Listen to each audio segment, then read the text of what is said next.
ഓണത്തിന് അമ്മ വീട്ടിലേക്ക് വിരുന്ന് പോവാണ് ഞങ്ങൾ. അമ്മ തലേദിവസമേ പോയായിരുന്നു. അവിടെ കൂടാന്ന് തീരുമാനിച്ച് ഓണക്കോടി പോണ വഴിക്ക് ബേക്കറിയൊക്കെ വാങ്ങി ഞങ്ങൾ അമ്മ വീട്ടിൽ പോയി.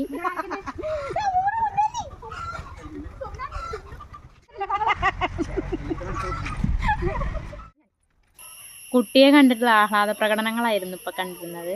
പിന്നെ ഞങ്ങൾ നേരെ പോയി ഇവിടെ അമ്മമ്മയും അമ്മച്ചനും പിന്നെ അതേ ചെറിയ മാമയോടുള്ളത്, വലിയ മാമ വേറെ വീട് വെച്ച് പോയിട്ടുണ്ട്. പിന്നെ അവരൊക്കെ കണ്ടു. പിന്നെ വിശന്ന് ചെറുളിച്ചിട്ടാണ് ഞങ്ങൾ വീട്ടിലേക്ക് എത്തിയത്. അപ്പോൾ നേരെ ഫുഡിലേക്കാണ് പോയത്. ഞങ്ങൾ വരിക എന്ന് പറഞ്ഞപ്പോൾ ചിക്കനൊക്കെ വാങ്ങിയത്, ചിക്കൻ വറക്കും അതേപോലെ കറി വയ്ക്കുകയൊക്കെ ചെയ്തു. അതൊക്കെ ഫുഡ് കഴിച്ച് ഒരു ഉറക്കവും കഴിഞ്ഞ് പിന്നെ രാവിലെ ഇഡ്ഡലി ഉണ്ടാക്കിയായിരുന്നു. അതേപോലെ സാമ്പാറും ചിക്കനൊക്കെ ഉണ്ടായിരുന്നു, അതൊക്കെ കഴിച്ചു. വിഷ്ണുവേട്ടന് നബിദിനത്തോടനുബന്ധിച്ച് അവർക്ക് കേക്കൊക്കെ കിട്ടിയായിരുന്നു, അതും കൂട്ടിയിട്ട് ചായ കുടിച്ച് പിന്നെ ഞങ്ങൾ നേരെ വീട്ടിലേക്ക് വിട്ടു.